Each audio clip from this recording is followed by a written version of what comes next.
This is Deconstructing Dating, a podcast where we, two matchmaker cousins and best friends, determine whether common courtship concepts are dating myths or dating truths.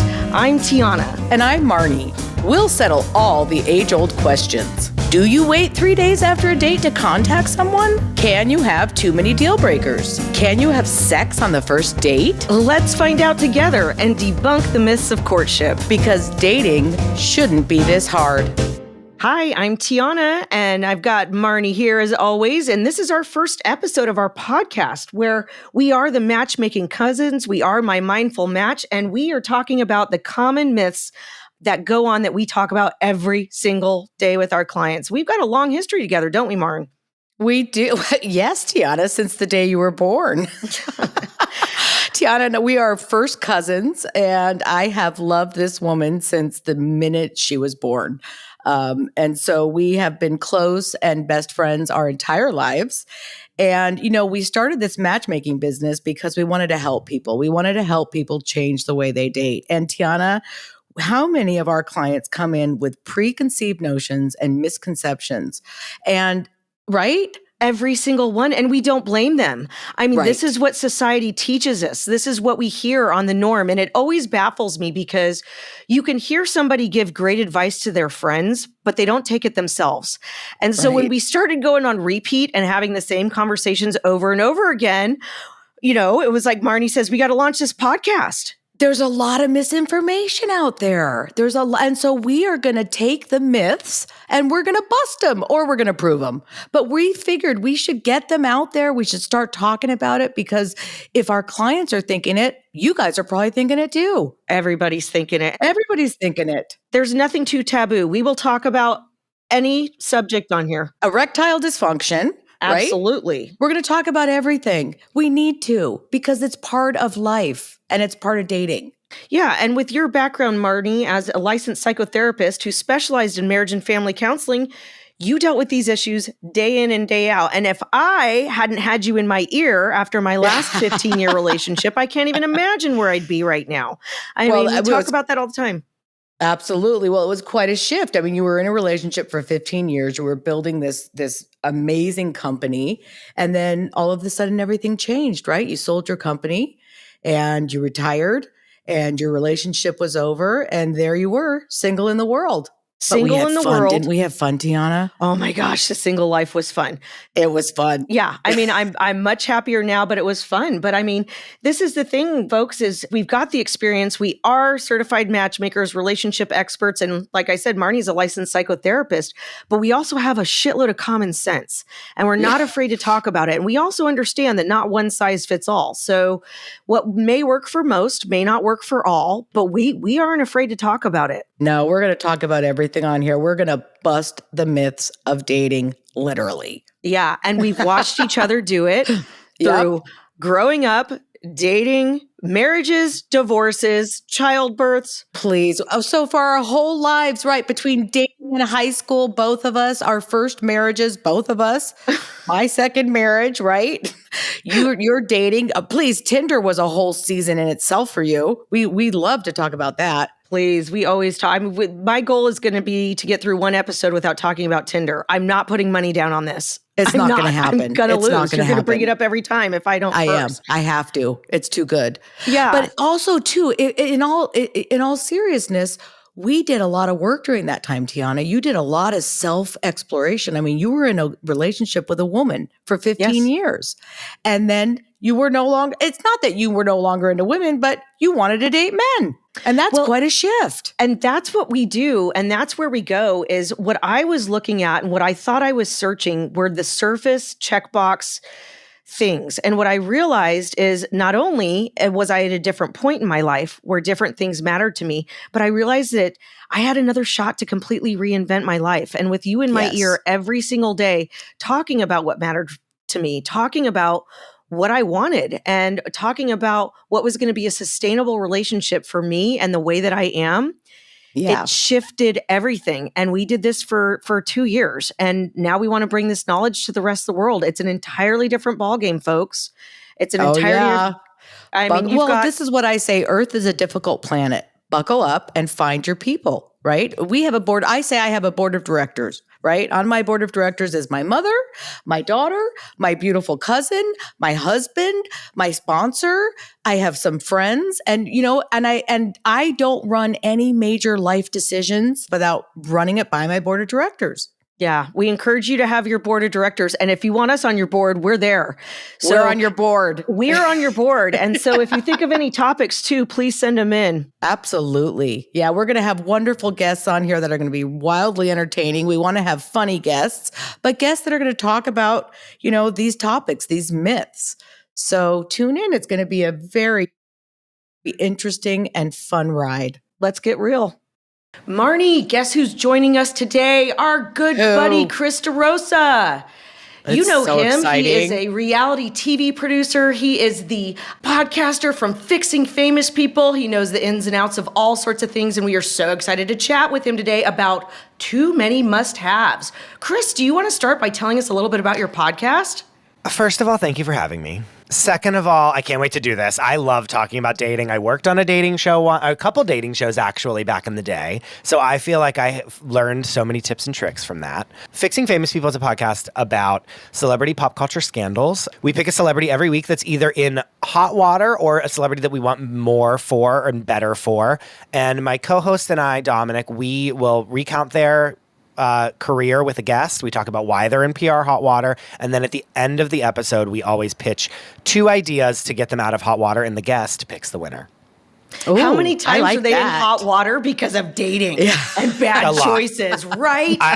Many times. Many times. It's like, and then they dated this person, like, ooh, and we do like a I Love Lucy straight to camera, like the little face.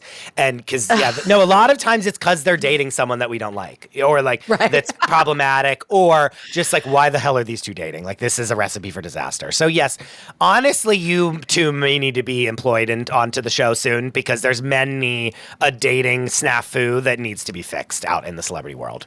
We talk about it all the time, don't we, Marnie? Marty, I mean, all day. Constantly. I wonder if those celebrities actually take time to do a must-have list, or if they're just do the complete opposite. Like, this one bombed, so I'm going to do everything different. I don't know. I mean, J-Lo is top of mind because she's always putting it. I mean, we talk about her weekly. She stalked us once.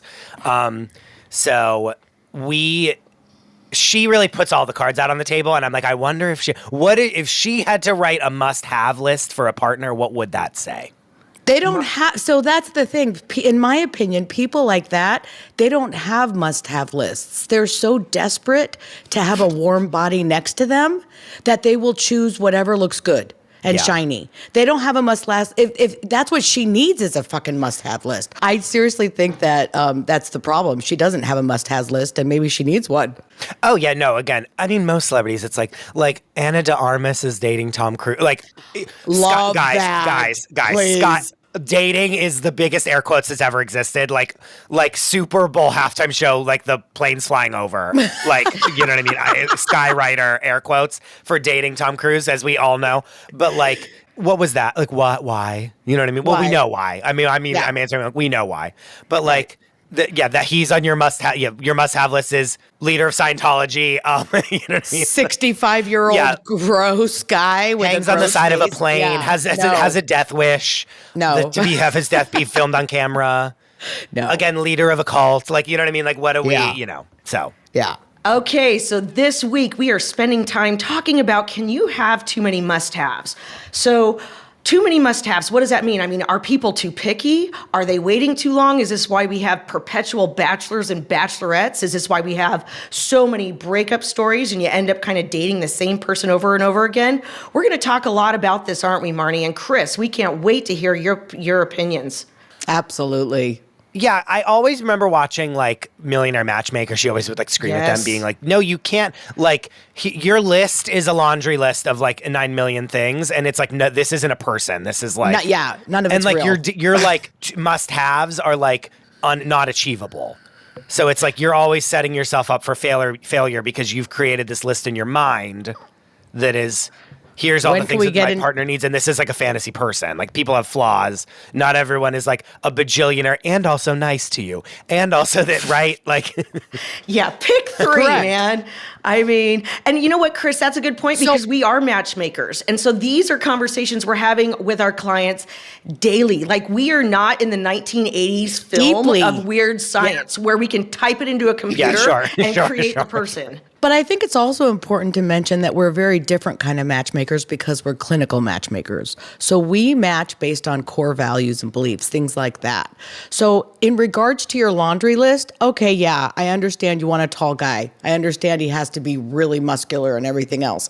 But you could also, what about the things that are going to actually take you for the rest of your life? What about his morals? What about his values? Well, What that's- about how he treats his mother? Well, isn't that exactly like the joke of the viral sound on TikTok? Like, I'm looking for a guy in finance, 6'5", Yes. blue eyes. Like, Yes. his job is really good and makes a lot of money. He's tall and he has blue eyes. Like, Yes. is that really what you want? You know what I mean? Like, it's funny. I mean, of course, it's a joke, but But he could be an like, empty shell truly, idiot. people. That's how people think. It's not really a joke Yeah. because there are a lot of women who actually want that. There are a lot of women, maybe they don't necessarily want actually that, but they have an idea in their minds that he has to be 6 foot tall, he has to make a certain amount of money, you know, he has to be working in a certain thing, or he has to have a doctorate or whatever. You're eliminating yourself. There's a whole population of people out there who might be your perfect partner. So By that goes doing into when you pick your must-haves, qualify what are actually the must-haves that matter, right? So Yeah. Marnie, this goes into one of the things you taught me when I was single. And, you know, I kind of had this list of must-haves and then this list of deal breakers. And you were like, oh, no, no, no. There's more than that. There's more categories than that. Tell us about that. And Chris, I want to know if this is what you did because you manifested your perfect partner, but I wonder if you broke it down this way. Marnie, what do you think? So this is how I feel about having a list. I like short and long-term goals, but Chris said it earlier. I like short and long-term achievable goals. Sure. Don't set a goal that you're going to own an island and be a multi-billionaire with the hottest woman in the world by, you know, the time you're 40. That's not an achievable goal, nor is it realistic. No. So, yeah. So I'm all about having these lists. However, you need to make sure that you're identifying the important things to look for.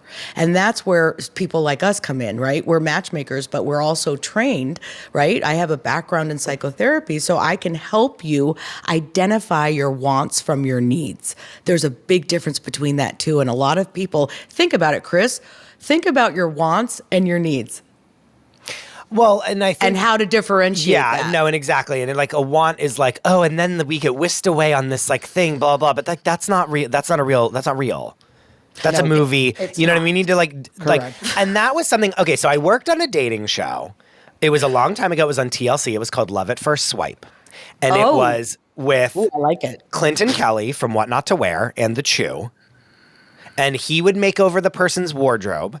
And then Devin Simone from The Real World and The Challenge, who was also a dating expert, who you should have on the show. I'm going to Okay. add you to, actually. Bring it. She would do their dating profile and like talk to them about dating.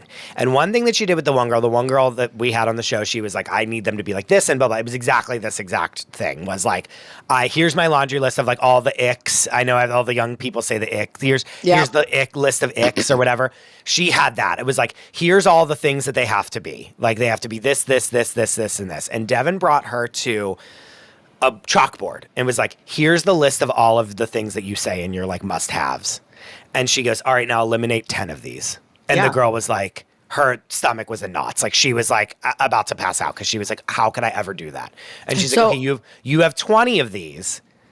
And she goes, eliminate 10. And the girl was like, couldn't do it. can't. And then we had to, and then she went through and talked with her and was like, how important is this actual thing? Like I know it says this, but like physical characteristics shouldn't be on this must-have list, right? No, that's Like, what I you don't- break So it one down. of the things that we get often from our clients is, I don't want to date anyone with children, right? I've raised my kids. I don't want to date anyone with kids. And I get that. I do Sure. understand that, right? I was 40 when I went back out into the dating world. My kids were grown and in college. I didn't want to date someone with kids either. However, I met someone with a kid and he was the right person for me. So had I, stuck to that, I would have never had the relationship that I have now 11 years later. There's a big difference between saying something like, I don't want to date somebody with kids versus I don't want to date a heroin addict again. Like that's a true deal breaker. Yes. And Correct. We've had that. And we've had that. But that's where Marnie breaks it down. And okay, so you have your must-haves, you have your deal breakers. But then you have two more categories. You have your wants and your do not wants. And that's what you've got to do. You take your deal breakers and your must-haves, and then you break them off into categories and wants and do not wants. And maybe the must-haves and the deal breakers you don't bend on, but the wants and the do not wants you do. So let's say you dated somebody with kids and it was a bad experience. Well, guess what? Not everybody's going to have that same experience, but a heroin addict, you're probably going to get the same results. So like, well, no, not even that, but like, I think like, yeah, like someone's kid could be like a little asshole and someone's kid could be like a delight of the world. You know what I mean? Correct. Like in that, yeah. But whose responsibility is it to make that relationship work, right? Whether the kid's an asshole or the best thing in the world, it's between you and your partner to make sure that it's a cohabitable space. Okay, and it's your responsibility to set those boundaries. Yeah. So you're saying, must-haves and deal breakers, because that's like the green flag and red flag. I'm going to literally jump off a bridge after this, but green flag and red flag.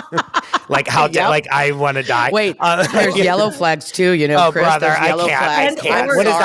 What does that even mean? I'm so sorry. I don't even tell me. I don't want to know. I want to live in a world that I don't know that. I want to live in a world that I don't know that. So you have your must-haves that is like, they must be this. This must be in the DNA. Correct. They must be sober, right? And then we have our that's a good one. And then we have our deal breakers that are like an absolute no. But then the wants and do not wants are just like, we'll figure this out as we go. So the wants and do not wants is pretty much where we recommend you go and we call it a board of directors, but you don't make up your own mind about those wants and needs, right? The wants. That's where you break down the wants and you really look at what are important there. Which of those wants, which ones are actually values? Which ones have anything to do with what's going to affect the relationship? Yeah, like which of these are real or which of these are you being annoying? Yeah, right? Yeah. I mean, someone being 5'8" as opposed to being 5'10" is not going to make or break your relationship. Sure. Right? Someone who drinks alcohol too much is going to make or break your relationship. Sure. Someone who can't regulate his emotions properly and loses his shit at a gas station, that's going to make or break your relationship. Those are things you need to look at. Yeah. When I was dating again after that 15-year period and I created my list and I had put on there, I'm not even kidding you. This is how out of control Too bad we I don't was. have it, Tiana. I put in there that I didn't want to date a man with young children and I didn't want to date a man whose parents were still alive. Do you remember that, Marnie? Yep. And Yes, I know. It was fucking ridiculous. It was ridiculous. And I was just... Why? Because she was done with all that. So I buried both my parents 20-something years ago. I worked 20 years in hospice. I have gotten people through all sort of grief my entire adult life. And I was like, I just don't want to do it again. And then I met this. Right. I just don't want to. But that's the difference. You don't need to explain. Yeah, no need to further explain that. I get it. But I thought it was a deal breaker. And I met this guy on Tinder, which is where I met a lot of guys, and I was having a lot of fun, and I wasn't looking for anything serious.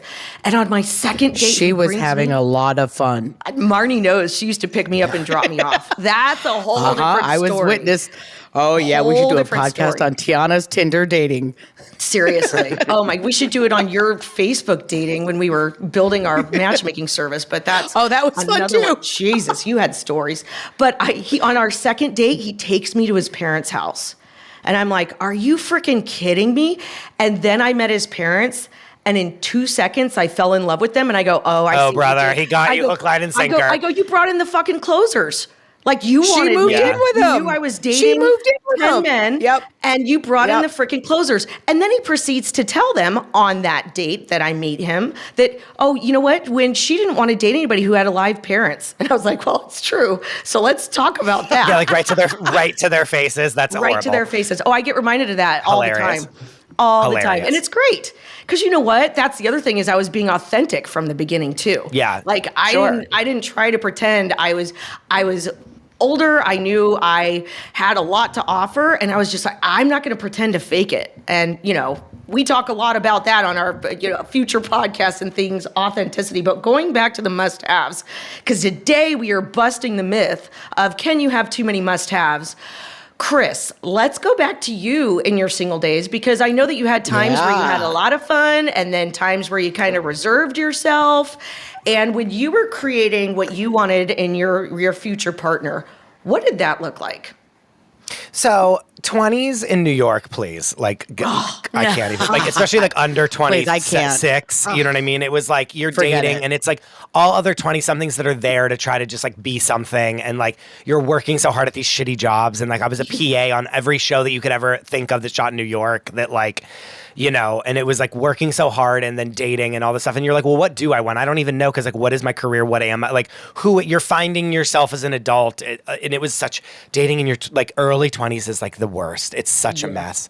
But like as I got older, so after I did that show and after I learned, like I kind of watched it, my friends and I would do this. It was like kind of our party trick that would be like, okay, like, you know, or if a friend was like, and you know, like dating in your 20s, you'd like, it was so serious. Like you were so serious about it. Like, it was like, it was the, no, like I need to find someone like everything. Like you were so like it was such a big deal to you.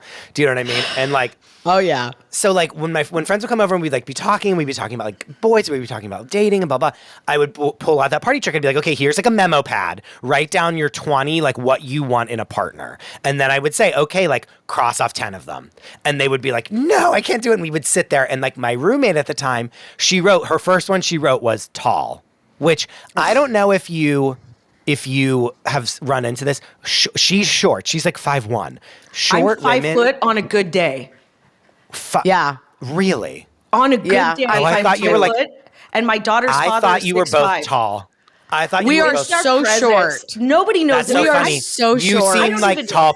You that seem like time. people that we would be the Three Stooges, like the three of us to get all the same height. Like I'm 5'10". You know what I mean? I'm 5'10".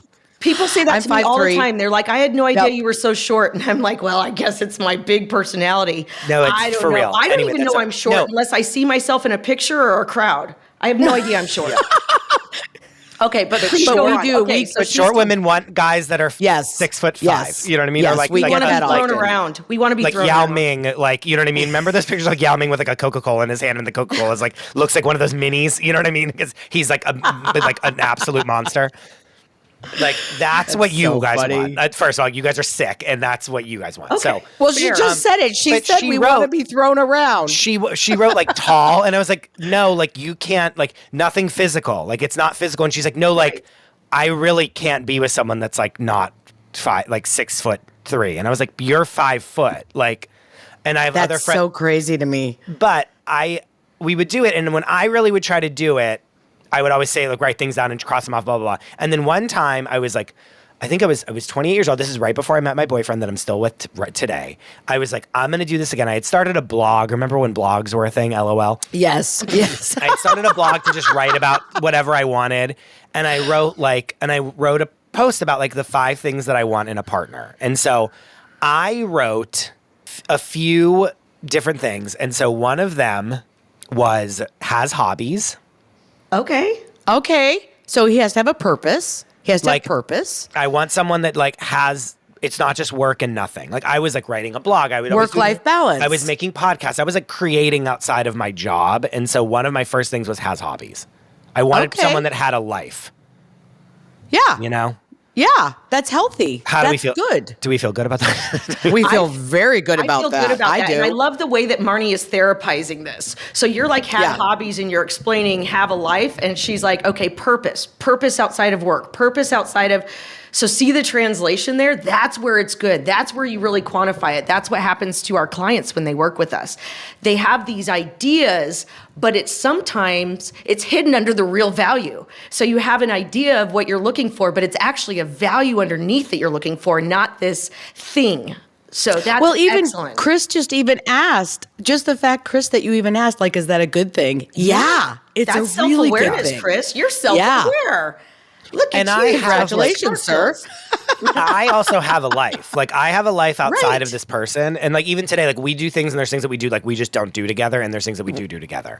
So let me ask you this, Chris, because has hobbies was number 1 on your list. Did you date somebody before that didn't have that was like too clingy or wanted too much space for you? Or did you create that because you truly looked inside or because of a past dating situation? That's an incredible question, and I don't know if I know the answer to it. Sometimes questions don't have to be answered. I want our listeners to think about that when they're creating their must-have lists.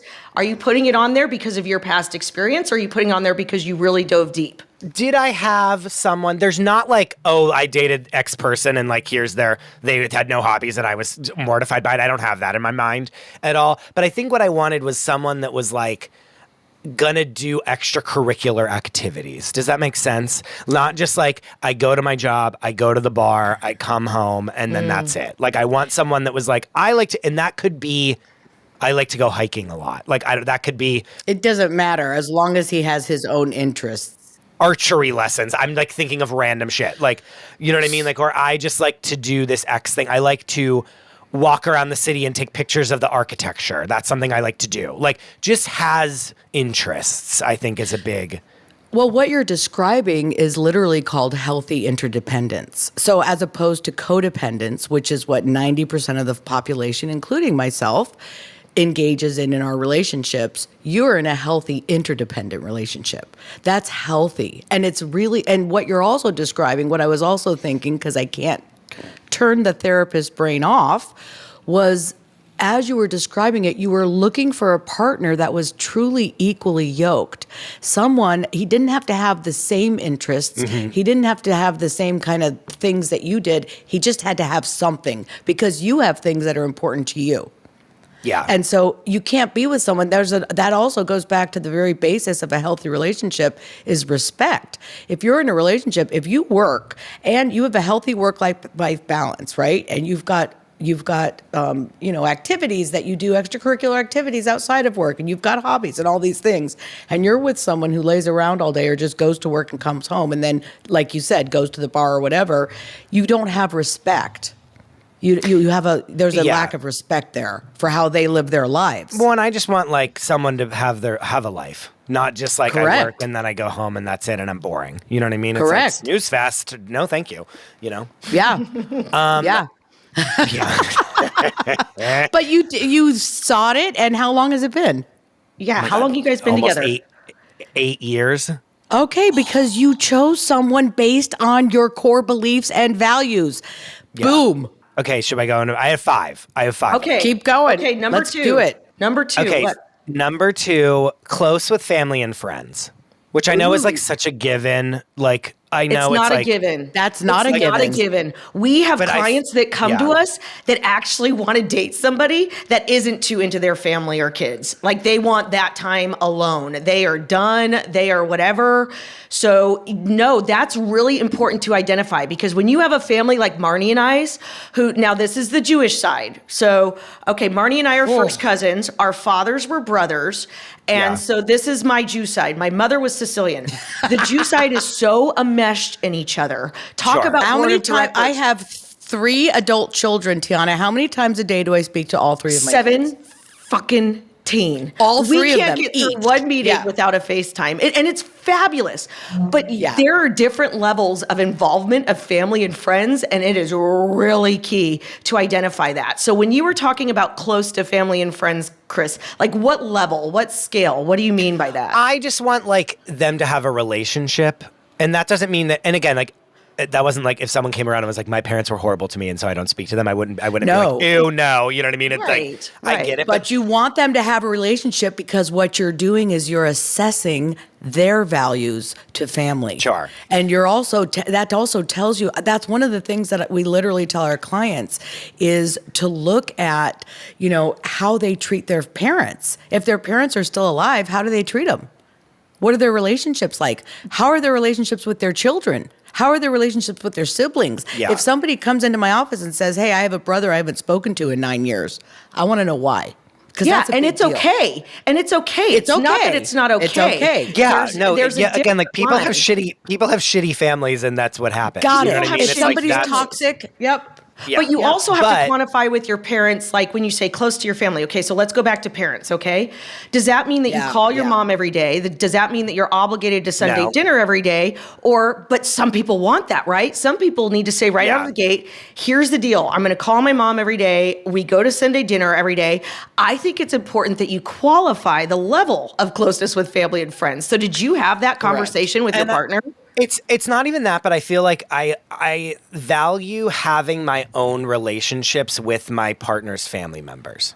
Yes. Does that make sense? Yeah, like, I and like I that. like that. Like, I talk do to my like partner's mother all the time, and my partner talks to my mother all the time.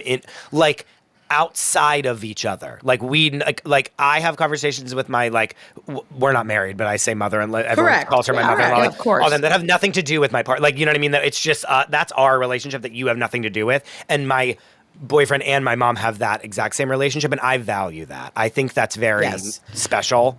I value that as well. Yeah, and so I think like that. Yeah. That was important because for me, coming from the fact of saying I don't even want a partner who has living parents, truthfully, they have been such a gift to me, and I have such a different relationship with them. Now, I've gone 20 years without parents, so I'm not going to call you every day. Like, I've been untrained in that. I mean, I don't call my own parents every day. And please don't expect it, but I love the check-ins. I love that they check in on me. They check in on Marnie all the time. His mother is obsessed with Marnie, and I don't have a conversation with her where she's like, how's Marnie? What's she doing? And I freaking love that because they've adopted my family too. Marnie's not going anywhere. Ever, ever, ever. So you also have to accept our family, and what comes on is I accept your family and what comes on, and we have to agree on the parameters of that. Well, that's funny. When I met my husband, I had to make sure that he was aware that Tiana's part of the deal. Like, that's it.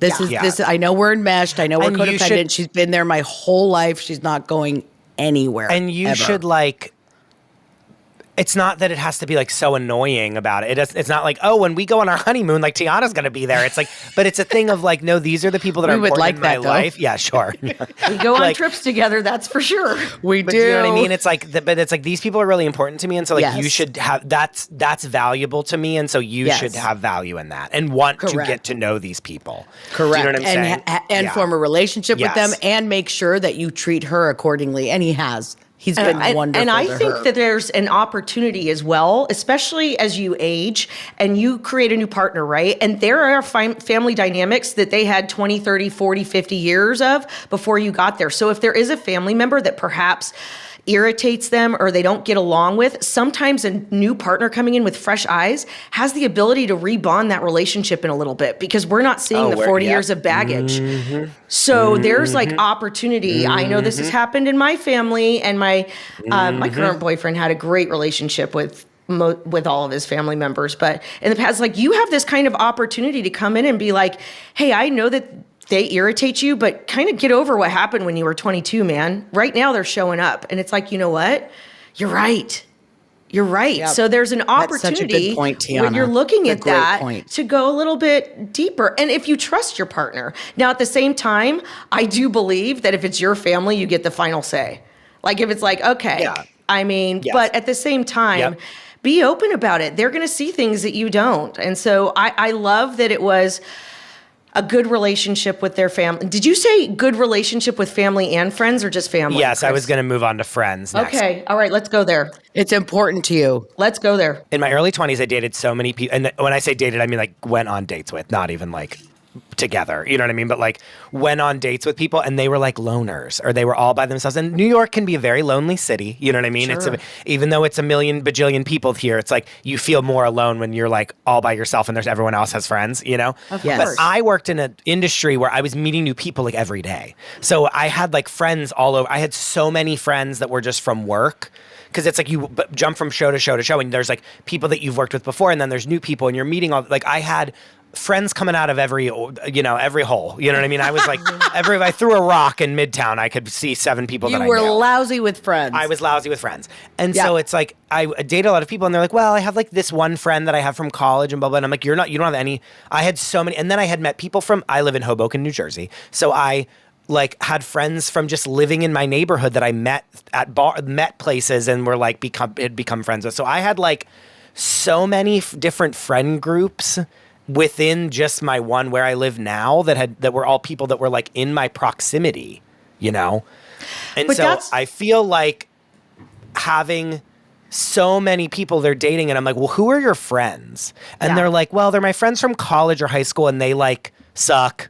And they're Is it like, kind of like a show me your friends and I'll tell you who you are? kind of, yeah. Kind of? Like, I think I just need them to have friends that that are good people. Do you know what I mean? Like, Okay. I dated someone pretty seriously, and he didn't have any friends. Like, That's and a sign. that should have been a humongous red flag to me. Marty, do we know Like, he anybody had like his that? I'm married to him. No, Oh, brother. no. Oh, brother. He has friends. Brett's friend. Not really. I mean, but yes, but you know what I mean. Like, Yeah. he doesn't go out and do things. But like someone who had But like I a hear few you. friends from high school, a few friends from college, and that was it. And even like nowadays when people bring around a new boyfriend or a new girlfriend and they come into our circle and it's like the door, like, you know, the gates of heaven open up to them. And it's like, come to our house and do this, want to do this, want to do blah, blah, blah, blah, blah. Like, oh, I'm going to this event. I have 3, like, you know, I can bring 3 people. Do you and your boyfriend want to come now? Or did you, you know, we get to Yeah. like, you know, How fun. I live a fun I life. don't So, have, like, I it's- have but- no friends, and she has tons of friends, and I steal her friends. Yeah, or I that's warn my them. fine. friends. But Yeah, you were but, also but like the pearly gates open and there's a whole, you know, when someone in my friend group is dating someone new, like they meet this whole tribe of people Right. that are like all from where every walk of life imaginable that like are Right. so fun and do, you know, there's like an endless pit of people that they're going to meet that we like know. And when I do give side eye sometimes whenever people are like, I have my couple friends and that's kind of it. And I'm like, because I find friendship to be the biggest. Well- It's my biggest love of my life. You know what I mean? I find friends being above almost everything just because they get you through everything and they're so great. When people only have like 2 or 3 friends, I'm like, well, and there's also an age Weirdo. factor with that, Chris. The older you get, sometimes friends do fall off. And like if we go back to the must-haves Sure. and the wants, it's kind of like friends versus acquaintances too. Because there's also such thing as you have so many friends that you're just filling your time with shit. And then also like what is the quality of those friends? But when I met Correct. this current boyfriend, he came with not only a great family, but a great circle of friends. That's and great. I have a great family and a great circle of friends. So we have the opposite problem now. Like we're scheduled Yeah. out for like 3 months. Right. yeah, you're It's like, like, can we shit, like we don't have have time yeah, for can I everybody. take a break? Yeah. We were at a hilarious. party like 2 weeks ago and we met this amazing couple. And I mean, you know, you just hit chemistry off right away. And the lady goes to like exchange numbers with me. And I just looked at her and I go, I like you so much. I don't have time for any new friends. And she just started laughing. And I was like, your husband's going to have to do this Seriously. with Brett because like Yeah. my dance card is full right now, Yeah, but I sure, liked sure. her so much. Yeah. Yeah. No, it's, yeah. So funny. And that I think is, I am someone who, I feel like I'm also a good indicator of, I'm a television producer, so my like sniffer is really good. So it's like Yes. when I see someone or someone, you know, someone comes into someone has a friend and I'm like, that person, no. I'm like, mm-mm. You know what I Right. mean? I can sniff They're that not out here too. for the of, right like, reasons. No, Yeah, this that I don't is not like. your Not friend. even, but like even just random friends that come in, I'm like, no, I didn't know. My antenna's up Nope. on that person, and there's very few times that I've been wrong. I'll say that. You know what, Tiana? I do that to you a lot too. I'll point you things sure out do. about your friends all the time. Yeah. Oh, Always. you sure do.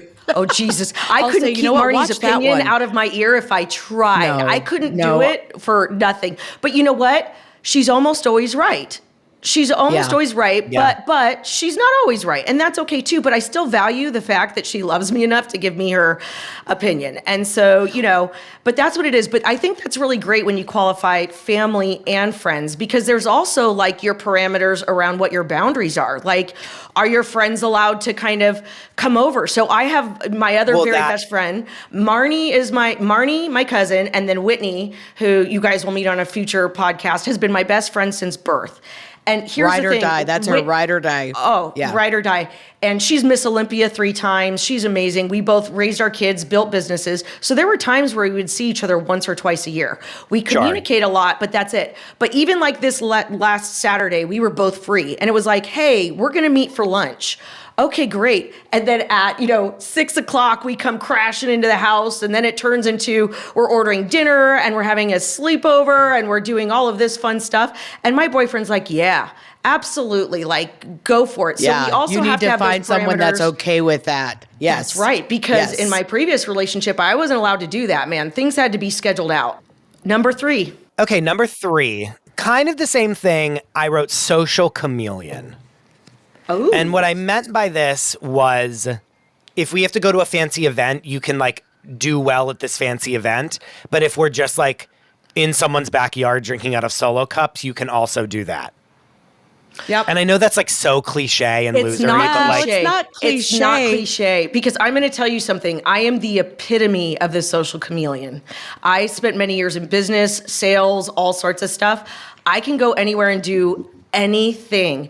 Now, my boyfriend, everybody likes him, but he is not a social chameleon. He acts the same no matter where we go. So sometimes we have to do a little prep work, or sometimes there's just things that he's not going to be involved in. And so for me, because I am that way, it wasn't as important because I saw other things, but that is a huge ticket you need to bring in. We have one client right now who, that is like number 1 on his list. Like, I need a lady who can actually help me run a church and a ministry and go do all of these things. Ooh. And at the same time, be a home mom and be all these things. Not a first lady. I need a first lady of a church. Lady, baby. And I'm going to bring it back to the clinical aspect. What you guys are talking about is adaptability. And again, it was Charles Darwin who said, it's not the strongest. I'm sorry. I'm going to Darwin. It's not the strongest. It's not the fittest, but those that are most adaptable that survive. Marnie, we are animals at the end of the day, aren't we? I'm sorry. We are, Chris. And you know what? I think honestly, you're a really, really healthy and grounded guy. You are. Because don't even tell me that, please. If my boyfriend heard you say this, he would be your boyfriend in this room on the line. in 2 seconds being like, I'll tell you. But this is the reason why you're in a happy relationship, because the things that you looked for. So far, we've gone through what, 3 on your list? Well, this is like the 5th one of these that I did. So I feel like I came in setting myself up for success coming on to talk about must-haves. But beautiful. Yeah, and I think we should talk about why once we get to the end of it. You know what I mean? Okay. So social community, and like that's the thing to me is like I get invited to like nice events where it's like, okay, I have to show up and I'm here and we're, it's a lot with like TV stuff or like a premiere of something or blah, blah. And it's like, okay, I need someone that's like not going to be like uncomfortable here and will be like good and like people that are like my either clients or bosses are there and they need to be like acceptable and not like getting wasted. You know what I mean? And being able to talk to people and just be like good at mingling, which they are. They need to be able to suit up and show up, which means they get themselves dressed and then they show up and they can actually have intelligent conversations and they actually want to be there. They're not like Ben, I'm going to say they're not Ben Afflecking it. In the corner. Yeah, no, for real. I'm sorry. How dare you invoke his name on this episode? But yes, I'm so sorry. I mean, who else can I possibly use as an example? Who doesn't? Him. He's a prick. But I mean, like he couldn't even fake it for his fiance or whatever the fuck she was, his wife. Literally, he couldn't even try to fake it. So that to me is not acceptable behavior. I'm with you. Thank you. Yep. I knew I liked you. Anyway, but then at the same time, like I'm like white trash from the middle of nowhere, Pennsylvania, like Amish country. Do you know what I mean? Like at the end of the day, like you know what I mean? So are you though? No, like like you know what I mean? Marnie, look at me. That. Look at my roots. Payson, are you kidding me? You have Zang blood. But I also have brother, here we go. You have Zang blood. You are a Zang deer. But yeah, I grew up in the middle of nowhere. Do you know what I mean? It's like I grew up like 15 minutes down the road was like truly when I'm not joking, an Amish schoolhouse. Like I'm being serious. Where like all of the little kids were dressed up as little mini Amish men and women. It's the cutest thing in the whole world. I love it. I'm from the middle of nowhere. Do you know what I mean? So it's like I'm not like coming here being like, you know what I mean? Like I have like relatives and friends that are like rough around the edges. You know what I mean? It's like so I grew up in a place someone that's too uppity is going to be like, what? You know what I mean? I grew up in a place where, I'm not kidding you, some places had dirt floors. And they would sweep the floors before we'd go. And my boyfriend now will dress the same, whether we're going to see those friends or whether we're going to see Marty's mother, who is the exact opposite. And he dresses the same, camo shorts, a shirt that says veteran. She loves him. And Marnie's mother loves him. And she doesn't love a lot of people. And she's scary. No, she's scary. Oh, she's going to hear this. Oh, she's going to hear this.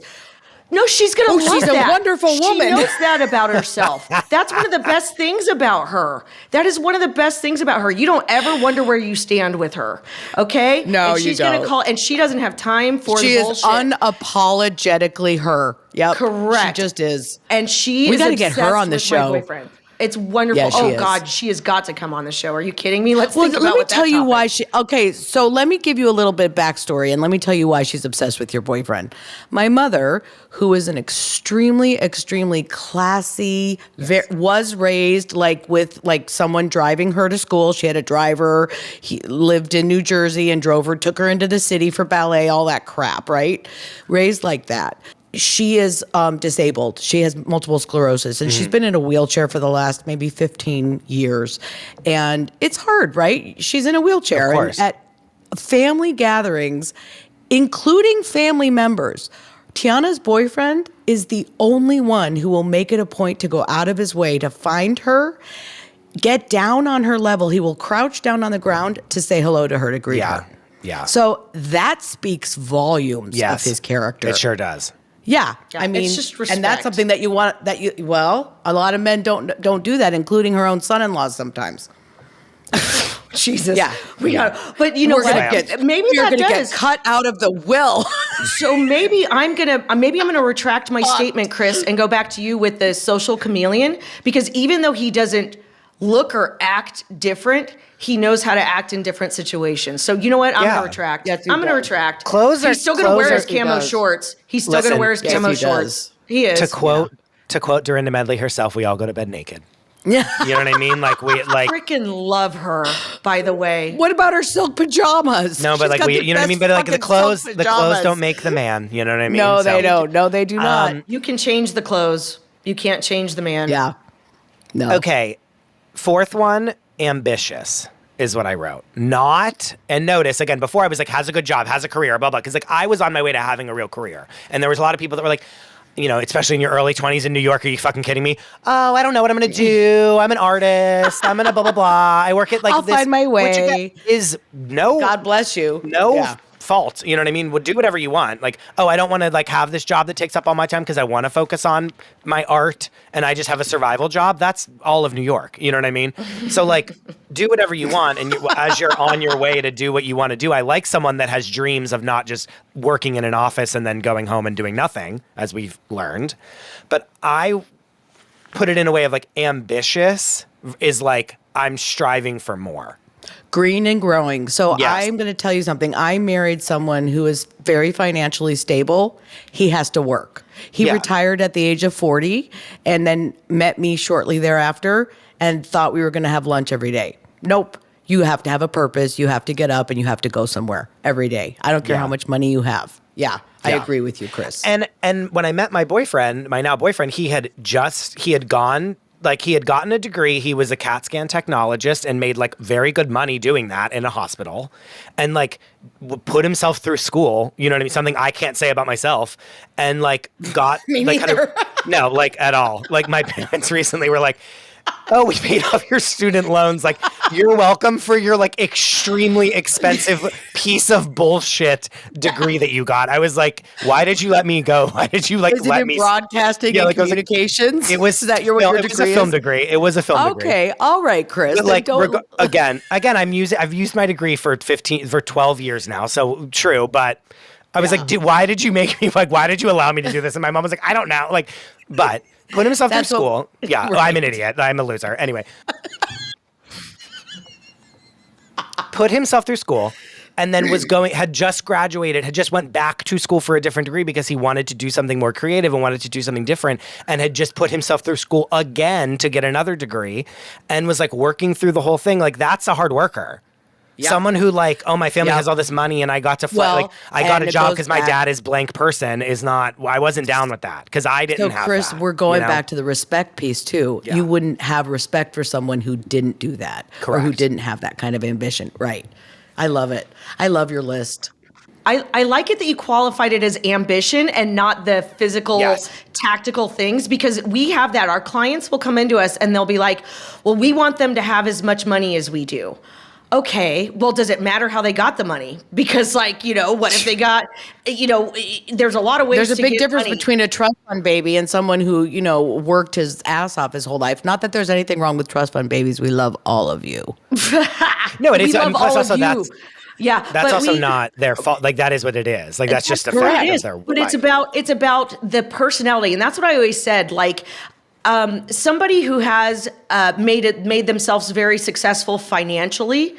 It's not the finance that's attractive to me. It's the personality that got them there. It was about the drive and the tenacity and the discipline to get them there. So, even in my current state, and we talk to our clients about this a lot, and it's more the female clients, I'll be honest with you, because I'm in that same situation.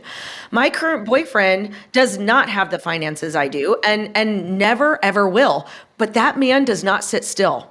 There is nothing broken in either of our houses. There is nothing broken on the cars. Sure. I mean, he will walk into Marnie's house and fix shit. Like he does not sit still. So if it was all about like, well, I have enough, so I'm going to sit on the couch and watch Netflix all day, that would not be attractive to me. But it doesn't always result in finances. It results in you're doing something. You're always fixing things. It's important to you that things look nice, that things are presentable, that, you don't have to worry So, about Tiana, getting I have a question for you. I'm sitting here thinking about this. When I met my husband, we were not equal. We were not equal financially. No. And and so what's the difference? Do you think it's different because it's because of the genders?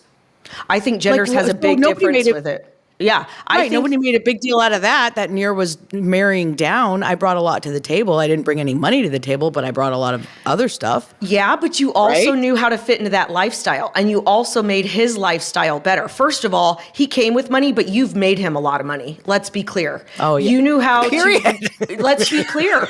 I mean, right? He came in with like properties and a lot of resources and millions of dollars, Chris. Marnie pimped that shit out, something he never thought of. The other piece that she did is she taught him how to live the lifestyle that he had never been accustomed to. I mean, this man came in very well resourced, and yet he dressed in Walmart jeans every day. I love that. Yeah, sure. But she introduced him to like this, and now you should see him. Jesus, we go to Vegas. I introduced him to Peter Millar. It's not a big deal. Yeah, sure, It's sure. not a Yeah, big yeah. deal. But it's different than a Walmart t-shirt every day. We're not a Brunello Cucinelli, just running the cart up. Correct. Yeah. Correct. We're not getting crazy here, okay? Oh, we get as she's like, come visit us at the Pierre. He had never stayed at the sure. Pierre. He was going to look for the I'm gonna Hampton need it. Inn. Now that I know, Marnie, now that I know that you're loaded, I'm gonna need a room to get ready for our You tea are. since I'm gonna need to have a tuxedo Chris. on. Come on in. So, yeah. Come on in. I get a big one there. Funny. So ambitious. So I But like that the is different. So description. I think, and I Yes. thought about that a lot, and that was very different from has a good job, because at the time he Correct. didn't have it. Like he was restarting a different career and wanting to do something different, and it was like I found what I actually like about that is that he was a hardworking person and ambitious and wanted more for himself versus I have a good job and I'm just going to clock in and clock out of my good job and make money. Right. Does Well, that make there's a lot sense? of people that stay in the golden handcuffs, right? So they may be Yeah. in a position where they're making a lot of money, but they're miserable. And they're like, well, the money's more important than, whatever. Well, there is a sometimes way it is. to it. Sometimes it is, It's hard to leave high-paying jobs, Yeah. and I mean, I don't want to, I've worked with a lot of people from the sex industry, and those girls, they make a lot of hell money. yeah. They Hell make yeah. a lot, $3,000 a night. Yeah, they Tiana. talk about it. They're like, $3,000 a night. I just have to like pretend I like you, and then I get, please. That's it. And they don't even have to sleep with them half the Sign time. me up. PS. Me too, Yeah, Chris. Yes, everyone would be like, turn ew. this into They'd be like, that? we I don't did. want you. They would like close the door in my face. Do you know what I I mean? But, disagree. like, You're adorable, Chris. Then- I've been no, sitting but, here like- for the last 15 minutes Stop. trying to Don't figure even out start how with me. old you are because I can't 34. tell. Oh, They're like, ew. you're so cute. Yeah. Your aunties No, but- love you. We love Yes, you. that- your Jewish aunties. But that is Jewish like, aunties love you. but do you know what I mean? Like, yeah, like no, that it's hard to leave a high-paying job. You're right. It's Correct. No very matter what hard. it is. Yeah. Okay, last one. I can't wait to hear what you guys have to say about this. My last one was generous with money. yeah. I Marnie, this Hate. is all you. All Marnie here. hate cheap people. Me too. I find it to be the most low class. Like, and again, I know what people say that rich people are the cheapest people, and I found in many times they are. I find that to be and that's why they stay rich, because I'm in credit card debt and they're not.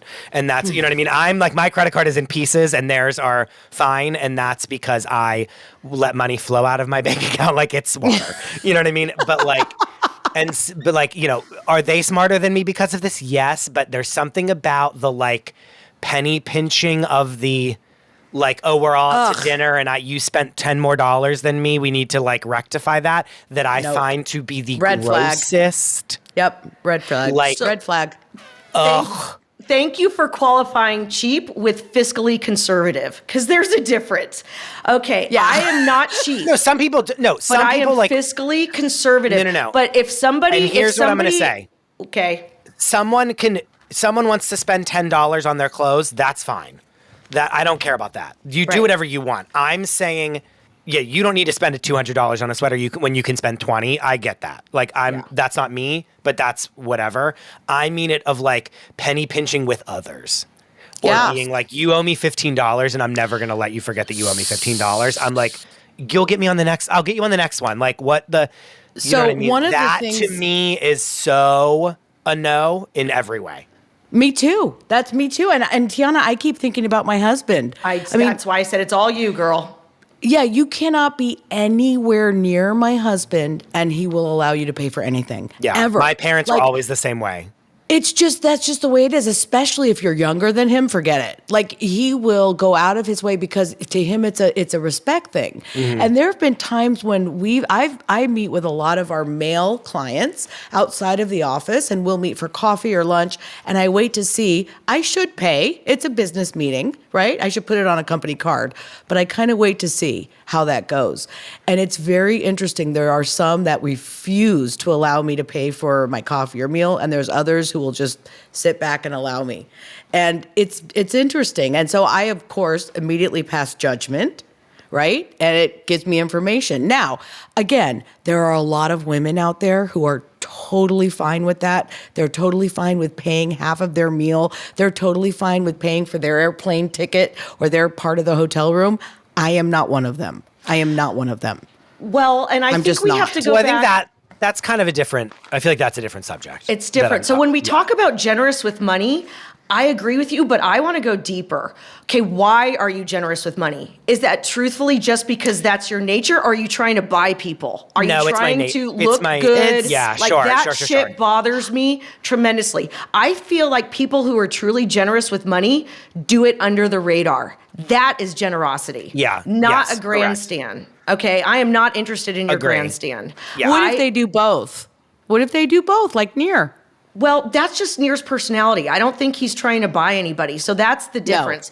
But he has turned people off from that. Let's be clear. Very much so. He comes on real strong. Our very first Christmas, he bought my entire family, every single person, an iPad. After We've dating been for like 2 months. Yeah. And this is a 2 very months. self-sufficient Yeah, see, that to family. me is, yeah. Yeah, it was a lot. It was Yeah, not that's a good. lot. No, and in his mind, he was like, I was just trying to be kind, but it was like that was too much. Sure. Too But much. I think, And it turned them off. No, and the thing about it's not even like, oh, I'm going out and like buying everyone's dinner every night. That's not what it is at all. But I just mean like the like $15 here and there. It's that kind of stuff. Yeah, I can't Where have it's like- friends like that anymore. I can't No. have people like that. If I go to lunch, we just split it, or we take turns, or we forgot who paid last time, and it's no big deal. But I had people in my circle that just wouldn't even pretend to whip out their card. And I will tell you, slowly and surely, they have faded away, because nobody goes hungry around me, but I don't want to be taken advantage of. But when you talk about generous with money, I think it is that, Marnie's husband says all the time, like, if I have a whole plate full of food, how can I not share? And I love that perspective. But there's also ground rules around that. So the four of us will go out to dinner, me and my boyfriend and Marnie and her husband. Now, they will go places and start with caviar and seafood towers and things like that. Yeah, sure. It's not that we can afford it or don't afford it. It's just that that's not the way we'd order. So like on those occasions, her husband will be like, hey, I've got dinner. And then there are times where my boyfriend will say, hey, I've got dinner tonight, or he'll have a conversation. He had to have a conversation with Marnie's husband about, I don't feel comfortable going out if you're going to pick up the tab every time. We're going to split it or we're going to alternate. Or and let me do the next one. Respect rules that were put into place. I work in television. I went out to a dinner that was kind of like not comped. I met up with a few people and they knew the chef of the restaurant. And so we got like everything on the menu. Yeah. Okay. And so they brought out all this stuff. When I tell you it was incredible, it was like, we were like, oh, there's this and there's this. We got the full treatment from this really nice place on Park Avenue. There was seafood tower things where like each little different mussel and like, clam and oyster was like had its own little like accoutrement on it already. Like you had me at oyster. It was incredible. Like it was nice. Sounds fucking amazing. At the end of the night, like we got a bill and it was $200 a person. Did we eat 6 times that amount of food? Sure. Yeah. Like did I think that we were going to pay? Did I think that we were going to walk away and just give them a tip? Yes. But like, I didn't then throw a fit because I had to pay $200 when I ate. I'm serious, I probably myself ate like $1,000 worth of food. We had every entree. We had this. So it was like, I can't make, you know what I mean? I can't make a scene about this that I didn't know I was coming to a $200 dinner when I had a $7,000 dinner. Do you know what I'm saying? So my husband will pay for meals. Chris, we're sober, both of us. We don't drink. Yeah. I mean, if I can get him to drink, what does he drink, Tiana? A Bailey's. Every once in a while, I like to get him a double Bailey's. Drink a Bailey's in Vegas, and he tries to pretend that he's wasted off of one double Bailey's, and I love it. So I'm like, but regardless, so we don't drink, but we will go to dinner with people where they will order alcohol, they'll order wine. Do you think he would ever ask them to pay for that? No. We pay for it. It's the right thing to do. Now, we would hope, right? Knowing that. There's a respect factor, though. If we go out to dinner and it's agreed upon that Brett and Near are splitting it, or I'm not talking about you guys. I'm talking about in general. We order a drink. We don't. But this is the other thing. Okay, so let's go back to the generous with money. Okay, if you are going out and you know that somebody is going to pay for your meal, okay? And they're sober. Don't order alcohol. And they order the filet. Yep. If you want a filet, you get the filet. But what you don't get the seafood tower, the caviar, the tomahawk, and then a bottle of Cristal. Unless your name is Colton Rahov. Order on If your name's Colton Rahov, then you can do that. That's her son. That's her son, but that's different. That's what he does. But that's fine, and we're happy to do that. But I think that's also a respect issue back, And so when you talk about generous with money, people will stop becoming generous with money if you take advantage of them. And I want them to. So generous with money, I think, is a great must-have on your list, Chris, as long as it's quantified and qualified. Yeah. Because you can go too far. My opinion. But it's your love language. Maybe that's your love language, I mean, I often say my love language is, mine is Prada. That's my love language. That's mine too, baby. Okay. Okay. That's it. Yeah. That's it. That's all you got to do. My poor boyfriend went to his first Prada store ever and got bullied into buying a Prada for me because Marnie told him for 2 months exactly that the shit I dealt with the first summer, which was not his fault. It was not his fault, but it came with him. And so he was just like, I don't even know what to do. I don't even know where to start. I was like, just buy her a fucking Prada. Yeah, Prada. Yeah. And Prada, you know what? I don't give a shit. Gifts are not my love language, but I wear that thing every day. I bought myself a I'll never, again, I will never spend this much money on a bag ever again in my entire life. But for 2 months was like, okay, going and looking at this bag, going and looking at this bag, going and looking at this bag. I was like, I really wanted. It was the 1 year anniversary of our podcast. We had done so well. And I was like, I'm going to spend this much money. I don't have money like that to drop $3,000 on a Prada bag for no reason at all. Do you know what I mean? And so I was like, oh my God, I need this bag. And I bought it. And when I tell you every single time that I wear it, which is often, I get a compliment, at least one. Absolutely. I live, listen, not only do I live in my Prada fanny pack, I just had surgery 3 weeks ago and I figured out a way to coil up my drains and put them in the Prada fanny pack. She did. It's insane, I Chris. swear to God. So that's how dedicated I am. Oh my God, to the yeah. brand. Okay, well, we'll have to go Tag Prada. We'll have to go to the Prada store whenever you're here. I'm in. You will never experience anything in your life, and I can say this with certainty. And I know that you've done a lot of things and been a lot of places, Chris. You have never done anything in your life like going into a Prada store with Marnie. Never in your life. I'm ready. We went to the Prada store in Vegas, which I think is the largest one in the country, right? It's like 3 stories. Oh, it's insanely magnificent. They couldn't it's at keep the up Crystal with her. Shops. They couldn't. We No, it got was in insane. trouble. We got forgiven for trouble. I mean, it was insane. It was so. Yes, It we're really doing was. that. Yeah. We're doing that. Okay. Okay, so these are your 5 must-haves that you brought us through, and Is I this really too like many? it. No. And they're all fantastic. No. They're so good. Okay. But you know why they're not too many?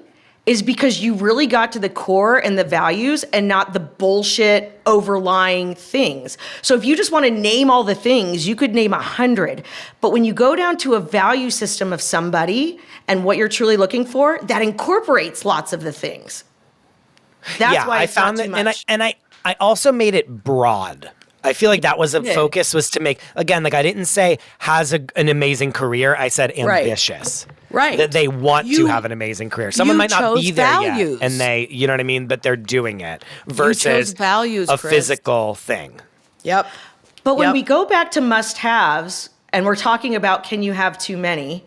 Okay, so if they're truly must-haves based on values, I have grace with that. But if you can't separate what real must-haves are, yeah, you have too many. And when people walk in and want to see Marnie and I and our clients, and sometimes because, now they're paying for us to find somebody, they have this checklist. Guys, again, we are not weird science. We are not going to punch this into a computer and Kelly What's-Her-Butt is going to pop out. I wish we could. But the fact of the matter is we cannot create humans. We find humans. Marnie, did you like that? Yeah. And Marnie's offline for a minute. She's having a laughing fit. It happens. Kelly, what's your butt? Right? Shit. I forgot her last name. I believe it was Kelly LeBrock. Kelly LeBrock. Yeah. But, and again, if you're like coming in being like, I want like these 17 things, your side of the street better be the cleanest thing. It better be, you could cook an egg on the sidewalk. You know what I mean? Like it better be, you better be buttoned up to the hilt. You know what I mean? So then again, let's go back to, I think that it all depends too on where you're at in your life. A 50-year-old woman is not going to be willing to, who's accomplished, is not going to be willing to start over with somebody. Oh, sure. So those kinds of things I get. I know I wasn't at 40. I wasn't willing to start over.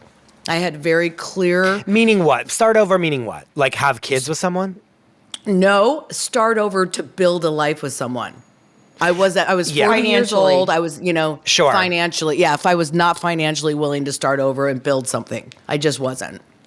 That's something I want to hear. I would love to hear as a listener on another episode with someone else, and maybe someone older than me, is like, how do you make room in your life? Because I feel like a lot of people and a lot of older guys that I would date in New York that were like Peter Pan syndrome to the hilt, LOL. I was like 25 and they were like 40. Right. And I'm like, what the hell? Why would you want to be with a 25-year-old? Oh, wait, I understand why. Yeah. Yeah, exactly. But it's like, because they were so locked into their life. They were so locked into their life that it was like, oh, I have no room here. Right. Like there's no room for me to be here. Right. And that I feel like is...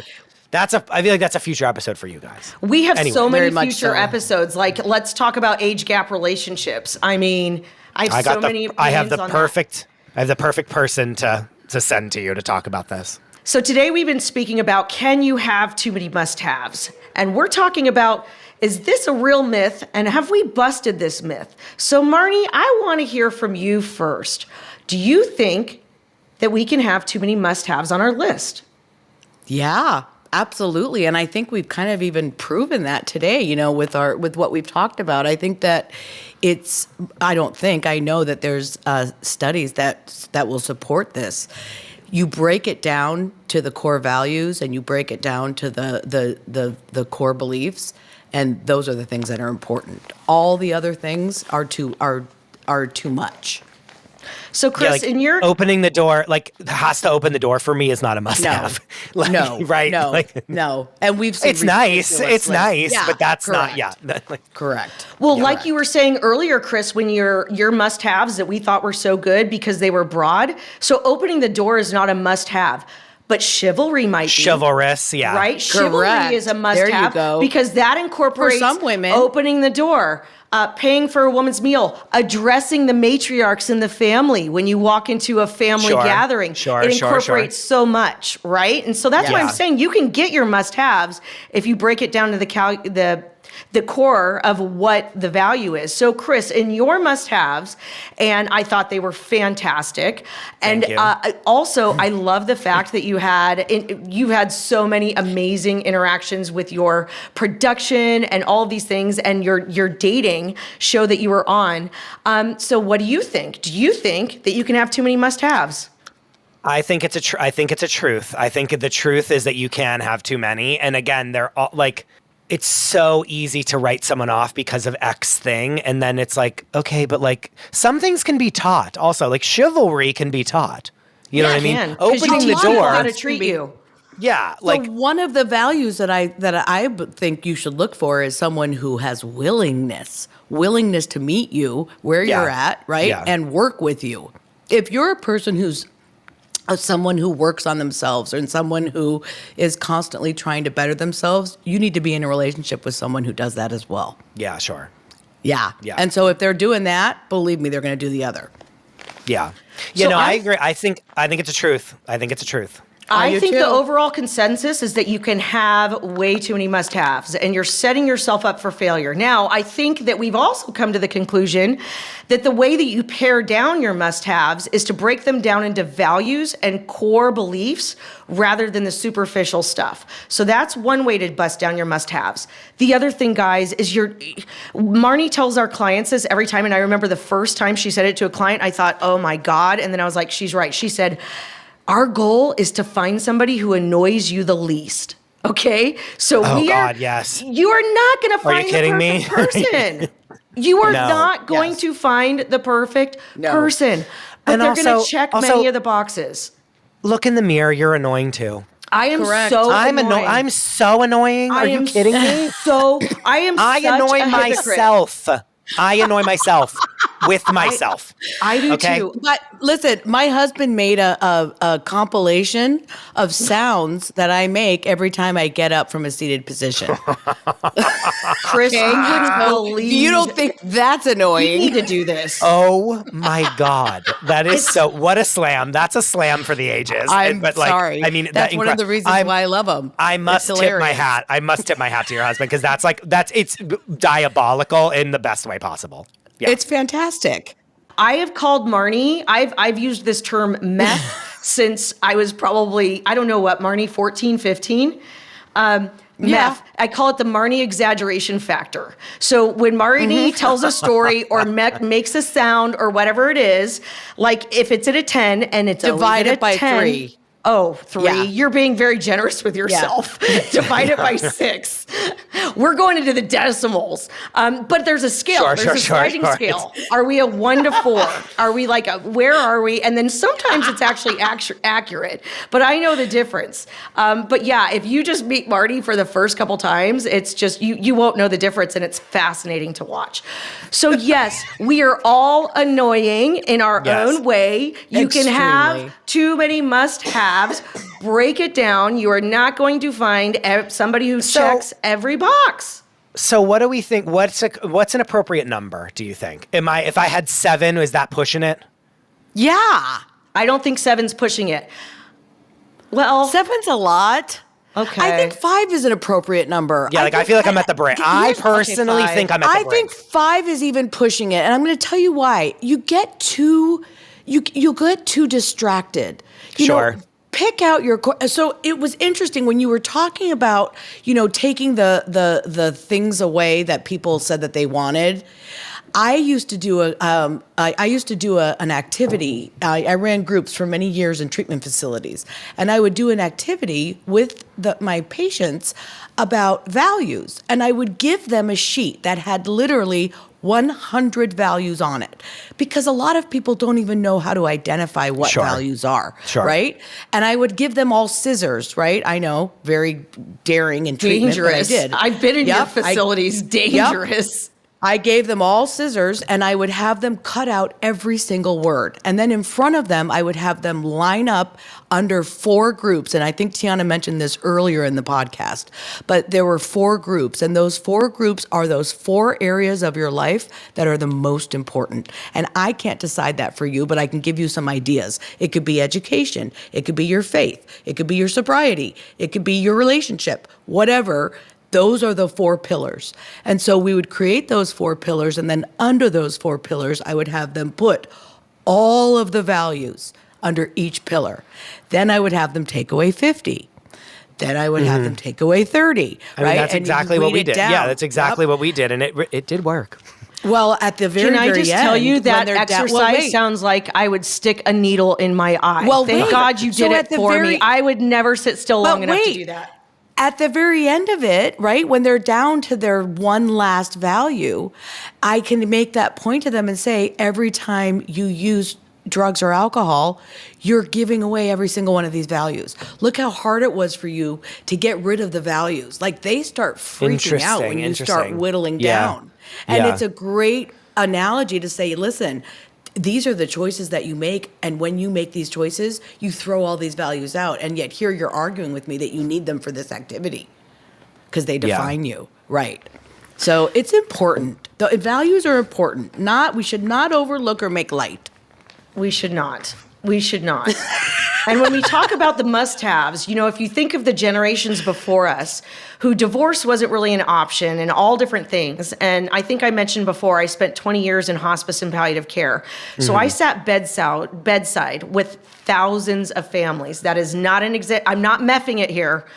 That is an actual number. I said meth is your first merch, by the way. That's it. Yeah, meth. Love it. Meth. My kids are going to buy every single one of them. Have a whole tracksuit of they're going to wear it every day, all day long. For sure. Under all their clothes, like a Superman, like the Superman out, uniform. She is Superman. So Marnie is beyond Superman. It's just fascinating. I can't. She's like Superman and also like a Muppet and also like she's just a compilation of all things great. She's perfect, but she's annoying, and that's okay. Okay, so I would sit bedside with thousands of patients and families and couples who had been together for 50, 60, 70 years. And I would ask them every time I had the opportunity, I would ask them, what is the key to staying together? And there are 2 things I heard consistently. Number 1, sometimes one has to love enough for both. Ooh. Number 2, the man has to love the woman. And this is something we should talk about, Chris, right? When we're talking about gay relationships and things, which I have a lot of experience in. Number 2, the man has to love the woman just a little bit more. But again, we're talking about these yesteryears of generations who stuck it out. Yeah. So if you think about it, it really does go down to values, right? Yeah. That's what it is. Every time. Yeah. That's what it is. Every single time. So I think that the myth was, can you have too many must-haves? Did we bust this myth? No, we proved it. We proved it. We proved it. Yeah, I think it's a truth. It's not a myth. It's a truth. This is a truth. It's a fact. It's a fact. It's a fact. Yeah. So if you guys are out there and you have been perpetually single, or you have been in relationships and now you are in a point where you have built your list so big that you're almost just, stopping yourself before you can get to the point of being rejected or hurt again, take a look at that again. Take a look at that and take a look at your must-haves. I think it's fun. Again, you don't need to tell anyone that you're doing this. Get out a little piece of paper or your notes app on your phone and just write down 10 things you want in a person and then take away half of them. Yeah. And ask your board of directors. But and then keep Whittle going them down, down wisely. to 5 or 3, and that's hard. Yes. And you have to really Yes. look at yourself in the mirror when you do that. That was Yeah. I did that. We did that so many times. It was my fun like party trick that we would do when we would like be watching the Oscars or like doing, and it was really a lot of really, really good conversations about like what people want and what they don't want. Yeah. I love it. But also Yeah. make sure that those values that are on that list, you possess yourself. Period. Yeah. Period. Boom. Here, we Boom, didn't even mic get there. drop. We didn't even Yeah. get there, but that's Well, for another day. That's for another. Yep. That is a warranted God. meth. Yeah. That's a warranted It's meth. a warranted meth. That is a warranted I meth. keep thinking right you're there. saying meth, like methamphetamines, and I'm like, oh, brother. And then I'm like, no, meth, MEF. Yeah. MEF. Yep. Yeah, this is No, where I mean, video is going to come in handy. I'm going to enunciate that real good. Meth. Yeah. Thank you, everybody, for joining us today. This was so much fun. Chris DeRosa, you are just fabulous. I cannot wait to have brother. you on again and again and again. I just love blabbed your away work. for an hour and a half. Honestly, you are fantastic, sir. Thank you. Thank you so much for joining us. We really, really appreciate you very much. Your insight is amazing. Yeah, I love your podcast, Fixing Famous People. You are absolutely fantastic. Where can people find you? Where can they learn more and see more of Chris? Yeah, we you all can- need more of Chris. You can find me at the Chris DeRosa. You can find my podcast, Fixing Famous People, anywhere you find podcasts, on YouTube, Apple, Spotify, all the places, and also on Instagram at Fixing Famous People. I also did not mention earlier that the first 30 minutes of my show are completely Wendy Williams Hot Topics. We stole it I right from love it. the queen herself. And so if you are like, I don't want to keep up with tabloid media about celebrities, you don't need to, because every Wednesday you get at least 30-ish minutes, if not more, of us just running down the biggest stories. So you can just go there every Wednesday. That's the Love point, it. because I am not nearly as Love cool it. as I look like I should be. And I don't read the tabloids, so now you will give me all the important information. Yes. Yes. Yeah. Wonderful. I'll be there every Wednesday. Thank you. Yeah, to find us, just go to you can go to www.mymindfulmatch.com, where we've got a beautiful website. You're also welcome. You can enter yourselves into our database for free, and we will contact you. Someone will be in touch with you shortly thereafter. You can also find us on TikTok. We have a rather large following and tons of reels with lots of wonderful information. It's My Mindful Match. We're also on Instagram. So that's And where you can find Facebook. us. And Facebook. Yeah, we're all Instagram, Facebook, TikTok. So until we meet again, thank you all so much. Have a beautiful day.